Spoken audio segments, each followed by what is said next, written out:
उत्तर प्रदेश के परिषदीय प्राथमिक विद्यालयों में भविष्य में कभी भी अगर शिक्षक भर्ती आती है तो जिस प्रकार से इस समय देश में माहौल है बीएड को लेकर के ऑनरेबल सुप्रीम कोर्ट के जजमेंट के बाद से एनसीईटी के वेबसाइट पर जजमेंट को अपलोड करने के बाद से और बिहार में हो रही शिक्षक भर्ती में जिस प्रकार से बीएड को ट्रीट किया जा रहा है, इन सबको देखते हुए क्या उत्तर प्रदेश में बीएड को अलाउ किया जाएगा या फिर बीएड को बाहर कर दिया जाएगा, इसके रिगार्डिंग बहुत ज़्यादा आप लोग के कमेंट के माध्यम से प्रश्न आ रहे हैं। अंत तक जुड़े रहिएगा, डिटेल में बात करेंगे। नमस्कार दोस्तों, मेरा नाम है नीरज और आप देख रहे हैं कैरियर बिट यूट्यूब चैनल। अगर आप इस चैनल पर पहली बार विजिट कर रहे हैं तो इसको सब्सक्राइब करते हुए बेल आइकन को प्रेस करना ना भूलें।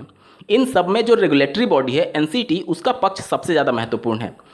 आपने देखा होगा कि जब ऑनरेबल जोधपुर हाईकोर्ट ने बीएड को बाहर किया था और उस नोटिफिकेशन को रद्द किया था, उस समय एनसीईटी ने उनके जजमेंट को अपने वेबसाइट पर अपलोड नहीं किया था, क्योंकि एनसीईटी के पास विकल्प था कि इस फैसले को हम लोग सुप्रीम कोर्ट में चैलेंज कर सकते हैं। एनसीईटी इस बात से भली भांति अवगत है कि माननीय सुप्रीम कोर्ट का जो फैसला दिया गया है वो अंतिम एवं सर्वमान्य है। इसके बाद कोई रास्ता नहीं बचता है, एक ही विकल्प बचा है रिव्यू पिटीशन का, और रिव्यू पिटीशन में जो फैसले चेंज होने की प्रतिशत है वो बहुत कम है। और रिव्यू पिटीशन आप तभी फाइल करते हैं जब आपके पास कोई अतिरिक्त विकल्प है या फिर कुछ नया आपके पास बोलने के लिए होता है, कुछ नया विकल्प होता है कि या फिर जिस पर चर्चा छूट जाता है। एनसीईटी सिंगल बेंच से लेकर के डबल बेंच और उसके बाद से honourable supreme court, single bench में बात कर रहा हूँ राजस्थान हाई कोर्ट की, और डबल बेंच वहाँ कब की, ठीक है, और सुप्रीम कोर्ट, तीनों जगह वो अपनी बातों को रख रहा था। तो तीन जगह पर अपने पूरे मामले को वो रख चुके हैं और उन्हें भी पता है कि अब नया कुछ भी बोलने के लिए नहीं है, इसलिए रिव्यू पिटीशन के चांसेस बहुत कम है। इसलिए आप देखेंगे कि जोधपुर हाईकोर्ट के फैसले को उन्होंने अपलोड नहीं किया क्योंकि उनके पास विकल्प था।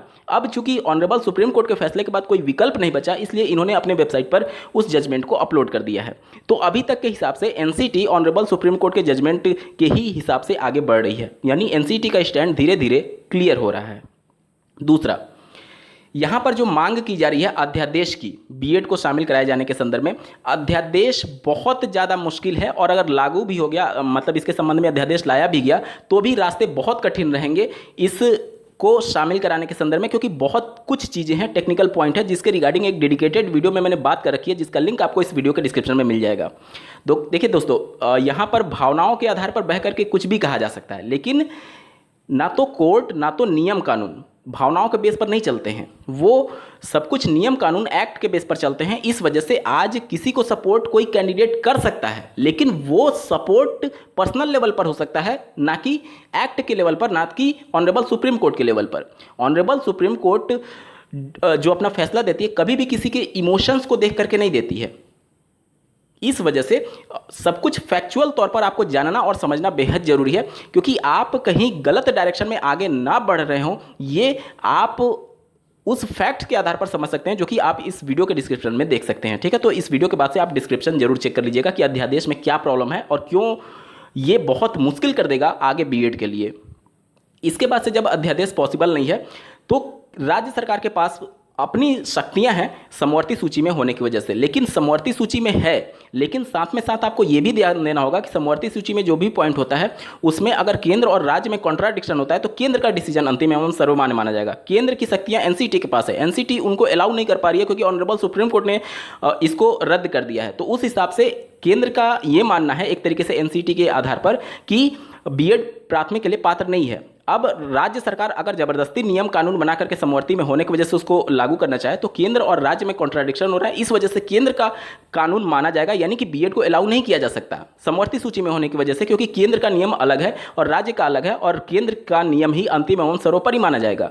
तो एक तो ये अपने स्तर पर राज्य सरकार कोई भी नियम कानून नहीं बना सकती, इसके लिए सिर्फ और सिर्फ एक प्रावधान बचा है, जो कि आप आरटी एक्ट के धारा 23 के उपधारा 2 में देखते हैं, जिसमें साफ शब्दों में मेंशन ये किया गया है कि अगर राज्य में मिनिमम एलिजिबिलिटी से संबंधित अभ्यर्थियों की संख्या कम है तो उस कंडीशन में राज्य केंद्र से सिफारिश कर सकता है और केंद्र एनसीईटी से अप्रूवल लेकर के राज्य को मंजूरी दे सकती है कि आप बीएड को अलाउ कर सकते हैं। इसी अधिकार का क्षेत्र प्रयोग करते हुए 2012 में 72,825 शिक्षकों की भर्ती में बीएड को अलाउ किया गया था। अब यहाँ पर ध्यान देने वाली बात यह है कि उसमें यह मेंशन किया गया है कि जब आप अलाउ करते हैं तो अधिकतम 5 साल तक ये केवल पॉसिबल है और उस 5 सालों में आपको डीएलएड की संख्या को लगातार बढ़ानी होगी। आप लोग देखते होंगे कि बीटीसी के नाम से जब उत्तर प्रदेश में डीएलएड कोर्स चलता था 2015 तक, उस समय बीटीसी की संख्या बहुत कम थी, चूंकि ये 2012 की वैकेंसी थी और ऑनरेबल ये सब मामले जब चले थे आरटी एक्ट के आधार पर, जब केंद्र सरकार ने इनको आदेशित किया था कि हाँ आप इस प्रकार से बीएड को अलाउ कर सकते हैं, तो उस समय ये मामला था कि आपको लगातार अपने यहाँ डीएलएड कॉलेज की संख्या बढ़ानी होगी। उसी बात से जब 2017 बैच पहली बार आया डीएलएड के नाम से, तो आप देखेंगे कि सीटों की संख्या में भारी उछाल देखने को मिला। बीटीसी में जब सीटें थी तो बहुत कम थी, और उसके बाद से जब डीएलएड कोर्स शुरू हुआ तो 2017 बैच में लगभग 2 लाख सवा 2 लाख के आसपास सीटें पहुंच गई। 2018 बैच में 2,33,000 के आसपास सीटें पहुंच गई। 2019 में आप देखेंगे तो इस प्रकार से 18 में चूंकि नोटिफिकेशन आ गया था तो थोड़े से सीटों की संख्या कम की गई, इस वजह से क्योंकि बहुत सारे कॉलेज जो थे वो सरेंडर करने लगे थे, और इस समय भी सरेंडर कर रहे हैं। लेकिन अब चूंकि ये फैसला आ चुका है तो अब सीटों की संख्या में जो सरेंडर कर रहे थे हो सकता है अपनी सीटों को, मान्यता को फिर से वापस ले लें। तो ये सभी चीज़ें आप देखेंगे कि पहले ही उस आरटी एक्ट के आधार पर हो चुका है उत्तर प्रदेश में, और एक बार चूंकि 5 साल के लिए ये छूट दे दी जा चुकी है, इसलिए अब ये लागू करना बहुत मुश्किल होगा। अब मान लीजिए कि केंद्र और राज्य दोनों में एक ही पार्टी की सरकार है और नियमों को तोड़ मोड़ करके कैसे भी एक बार और अलाउ करा लिया गया कि हमें अलाउ कर दीजिए, लेकिन यहाँ पर समझने वाली यह बात है कि वहाँ पर तभी आप अलाउ कर सकते हैं जब आपके पास अपर्याप्त संख्या है डीएलएड की। अब यहाँ पर अपर्याप्त संख्या दिखाने के लिए राज्य सरकार और डीएलएड के अभ्यर्थियों का कोर्ट में आमना सामना हो सकता है, क्योंकि राज्य सरकार अगर ज़बरदस्ती शामिल करना चाहे तो यहाँ पर दिखा सकती है कि हमारे पास जो डीएलएड की संख्या है वो एप्रोप्रिएट नहीं है या फिर कम है। अब इसके लिए कितनी संख्या है इस समय वर्तमान में डीएलएड की, इसके बारे में एक बार आंकड़ा आपको समझना बेहद जरूरी है।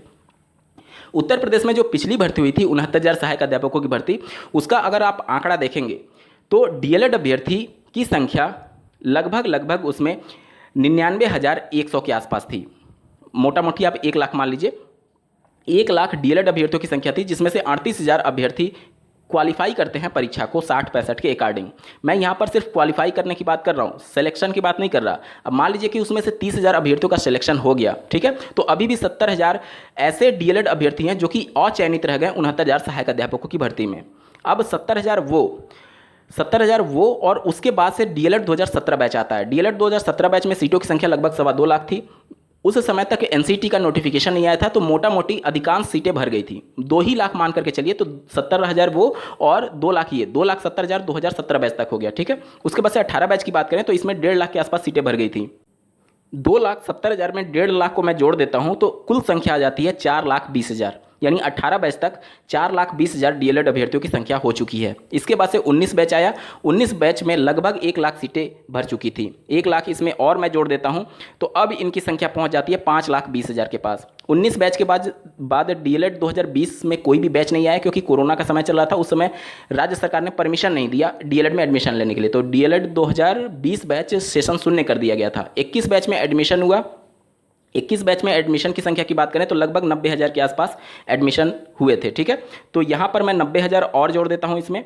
90,000 जोड़ने के बाद से जो संख्या हो जाती है वो 6,10,000 के आसपास हो जाती है। उसके बाद से डीएलएड 2022 बैच आया। डीएलएड 2022 बैच में भी लगभग 80-90,000 सीटें भर चुकी हैं, तो मैं यहाँ पर लगभग 90,000 यहाँ पर भी जोड़ देता हूँ, तो 22 बैच को मिलाकर के 7 लाख आंकड़ा पहुँच जाता है। उसके बाद से 23 बैच जिसकी प्रक्रिया रनिंग में है। निश्चित तौर पर ऑनरेबल सुप्रीम कोर्ट के फैसले के बाद से अब सीटों की संख्या में बढ़ोतरी देखने को मिलेगा, क्योंकि ऐसे अभ्यर्थी जो बीएड में भी अप्लाई किए होंगे और उनका लक्ष्य केवल प्राथमिक होगा, जाहिर सी बात है वो बीएड में एडमिशन ना लेकर के डीएलएड में एडमिशन लेंगे, जो कि प्रक्रिया रनिंग में है। तो इस बार जो सीट भर रही थी उनकी संख्या में उछाल देखने को मिल सकता है। तो मान लीजिए कि यहाँ पर मैं ज़्यादा नहीं, बस चूंकि 2,30,000 के आसपास सीटें हैं तो मैं मान करके चला हूँ कि 1.5 लाख की सीटें आसपास मान लीजिए भर जाती हैं, तो 1.5 लाख और मैं जोड़ देता हूँ तो 8,50,000 का आंकड़ा आ जाता है। यानी कि 2023 तक डीएलएड की संख्या उत्तर प्रदेश में 8.5 लाख हो जाएगी, जब मतलब कि जो ट्रेनिंग रनिंग में है उसको लेकर के और पहले के मामले को लेकर के, तो 8.5 लाख जो डीएलएड की संख्या है, क्या इसको अपर्याप्त माना जा सकता है? यहाँ पर ध्यान देने वाली बात यह है कि बिहार में जब 80,000 पदों पर शिक्षक भर्ती हो रही है प्राथमिक के लिए, तो उनके बीपीएससी के चेयरमैन के द्वारा मीडिया में ये स्टेटमेंट दिया गया है कि चूंकि हमारे पास डीएलएड की संख्या लगभग 3,80,000 के आसपास है, 3,80,000 जो कि सीटों के सापेक्ष 5 गुना होता है, तो उन्होंने ये स्टेटमेंट दिया है कि हमारे यहाँ डीएलएड की संख्या पर्याप्त है। अब चूंकि 5 गुना होने पर वो डीएलएड की संख्या को पर्याप्त मान रहे हैं। उत्तर प्रदेश में मान लीजिए कि 50,000 की वैकेंसी आती है, तो उसका 5 गुना करेंगे तो सिर्फ 2.5 लाख होता है, और हमारे पास आंकड़े कितने हैं? हमारे पास है 8,50,000, यानी कि 2 आप मोटा मोटी आप ऐसे समझिए कि 1.5 लाख भी अगर वैकेंसी आती है तो उसका 5 गुना कितना होगा, 7.5 लाख होगा। तो यानी इतनी वैकेंसी आनी नहीं है। मैं सिर्फ एक मोटा मोटी आपको उदाहरण दे रहा हूँ। देखिए, कोई भी राज्य सरकार जब भी मामले कोर्ट में जाते हैं और उनके द्वारा पक्ष रखा जाता है तो उस पक्ष को किस प्रकार से अन्य राज्यों में ट्रीट किया जाता है आपने देख लिया होगा कि जब मामला राजस्थान में चल रहा था तो उत्तर प्रदेश में 69,000 सहायक अध्यापकों की मामला को भी वहां पर रखा गया था।